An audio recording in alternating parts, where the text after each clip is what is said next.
Hello everyone, welcome to another Sillytails Reviews. Today we're talking about Robocop Rogue City Unfinished Business. This was reviewed on a PS5 Pro and will be absolutely as spoiler-free as possible. Robocop Rogue City and now its expansion Unfinished Business are true marvels in this day and age of live service games and massive AAA multi-million-dollar budget titles. These games do not strive to be anything more than a beautiful homage to the source material. Unfinished Business is unabashedly a game from a bygone era, an era when movie tie-in games ran rampant and game length was 10 hours or less. The main way that Unfinished Business sticks out from the pack though, and can survive in this modern world of gaming, is by being one of the most fun power fantasy games to ever exist. Unfinished Business is a direct sequel to Rogue City and was supposed to just be DLC. You could tell that the developer Teon had more of a story to tell though, and this game wound up being a standalone title priced insanely fairly at just $30. You once again step into the million-dollar robo boots of the titular Robocop. This time, instead of roaming around a broken-down version of Chicago, you are confined to the would-be utopia promised by OCP, the Omni Tower.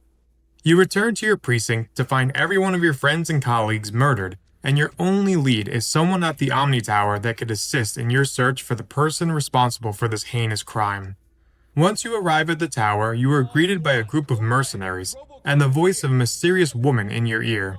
As you take down the bad guys, you hesitantly rely on the woman to lead you in the right direction. As the story unfolds, you'll encounter a lot of really fun and well-written characters, and a really by-the-numbers bad guy.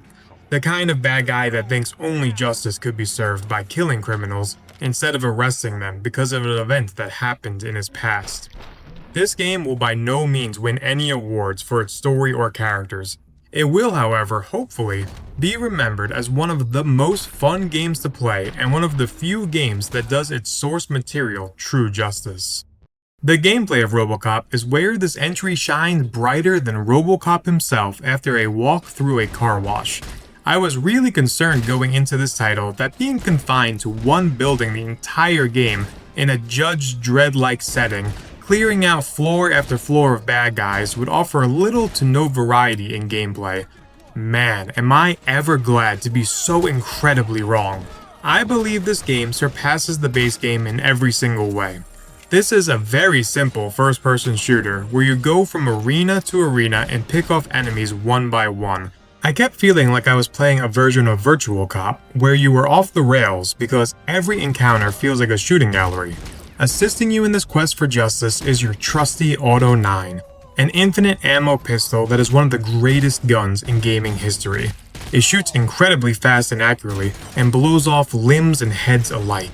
In the base game, the other guns on display were way worse than your Auto 9, and there was never any reason to use another gun. In Unfinished Business, there is a wide range of guns on offer, and all of them actually feel amazing and fun to use. The Auto 9 is still the best of the best, but I was always happy to pick up a new gun to try out for a room or two. The main ones that I enjoyed the most were the heavy machine gun. 100 rounds of pure destruction that could shoot through armor and cover and rip everything to shreds. The shotgun blasts enemies back and splatters them on the walls like mercenary paste. There's also a super fun grenade launcher and rocket launcher that you do not get a lot of time with, but whenever you pick them up, the beautiful cacophony of explosions and screams that ring out through the tower is music to my robotic ears. The main new gun of the game though, and the true highlight, is the cryo gun. Honestly, one of the coolest guns to ever exist. You charge up a shot of liquid nitrogen that freezes anyone and anything in its blast radius.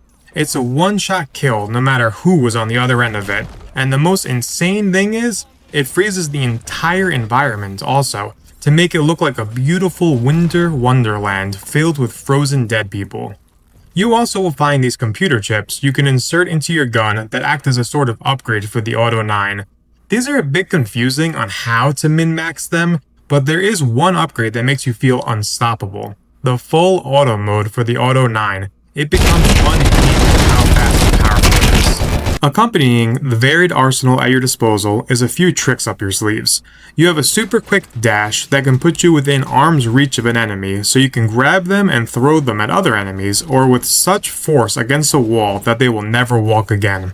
You also have a flashbang that starts off just blinding everyone in the immediate vicinity, but if you upgrade your skill tree enough, it becomes an instant kill shockwave that is devastating. You also have a shield that you can put around your body to make you take less damage, and an ability that slows down time so you can line up your shots with ease. You can also, in certain areas, shoot bullets off walls to ricochet and hit people behind cover. There's also a surprising amount of environmental takedowns, akin to something like sleeping dogs. You can throw someone into a TV, garbage chute, or electrical box, to name a few. On the topic of the skill tree, it is pretty by the numbers. You can allocate skill points to vitality, strength, deduction, etc. For every 4 points you allocate to a specific stat, you gain a new permanent ability, such as the devastating shockwave, or my favorite, making bullets literally bounce off you and kill enemies around you. There's also a really well implemented detective aspect to this game. You really feel like the ultimate enforcer of the law when you happen upon a crime scene and have to search for clues before you render a verdict. The other thing that really surprised me here was the enemy variety.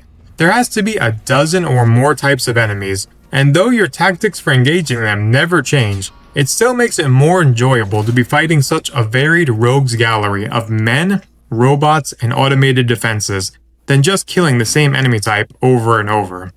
The other thing that has a massive amount of variety is the arenas you'll be navigating through. I thought it would just be hallways and the same rinse and repeat interiors over and over again. Instead, you'll be fighting your way through areas such as a movie rental store, a movie theater, the Wild West, an awesome massive arcade, and so many more. Towards the end, there's a really cool segment that really caught me off guard in regards to environment variety. I want to talk a little about the main man himself, Robocop. Voiced by the original iconic Peter Weller, every line of dialogue is delivered with such a deadpan lack of emotion. Be a matter of justice. That being said though, the character of Robocop himself fights a battle within, to hold on to his humanity that was stolen from him. He is programmed to be the ultimate enforcer of the law and to only look at things statistically. Though the man he once was still lives on, and the choices you can make in this game show how much humanity is still left inside. You may think you have lost her, but something of her always remains within you. What if it fades with time? It will fade, but it will never leave. Thank you. You'll be helping a wide range of civilians in this game. In every one of the 10 missions, there's about 3 to 4 side quests to find and undertake. They range from something as silly to fixing a washing machine or a vending machine, to true heartfelt ones where people really look to you in their time of need for help. If you ever have bad news to deliver, you can choose to deliver it in such a warm and caring way, and that's my favorite part about Robocop. I also just want to briefly mention how much I love the sound of your boots thudding down a hallway. It is so intimidating.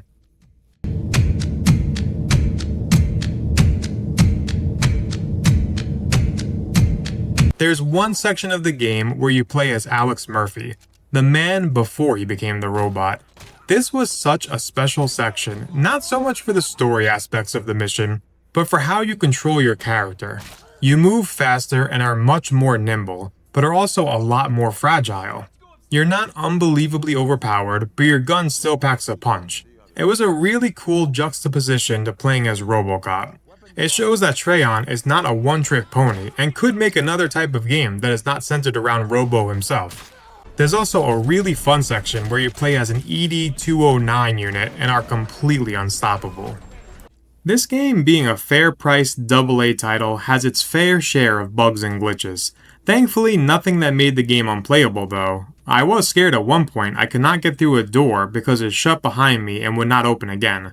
The only way forward was through that door, so I just had to reload a save and it was fixed. The game saves very frequently, so this was no issue. There is a hilarious amount of jank to this game though, and I believe it just adds to the overall charm. Enemies will ragdoll to the moon out of nowhere. Little tiny visual glitches happen all the time. But the craziest glitch I have ever seen in my life happened when I activated slow down time once. Instead of everything slowing down around me, it sent me into a sort of Spaceballs warp drive, and I almost lost my lunch looking at what was happening on the screen. This was a very easy game to platinum. You can reload any chapter with ease and collect any trophy you missed. There are only 26 trophies to collect, and the majority of them are story related and unmissable. The other ones are for simple tasks such as petting a cat, falling down some stairs as the ED-209 unit, or throwing a robot into a trash compactor. Very fun game to platinum overall. Not difficult whatsoever and enjoyable for every minute. This game is not going to win any awards for its story or technical prowess, but not every game needs to. Not every game needs to cost an excessive amount of money to have the greatest graphics and massive cutscenes and set pieces. What this game has in spades though is fun factor, something the world needs to place a little more importance on. When I am playing a game, the main thing I want is for it to be fun and enjoyable. Robocop succeeds better than most games this year in that regard, and I can only hope more games follow suit and become shorter but more fun experiences.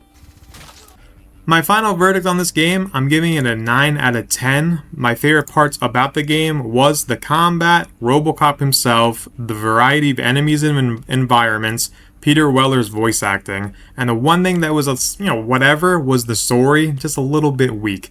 Thank you guys so much for watching this. If you liked it, please do consider subscribing.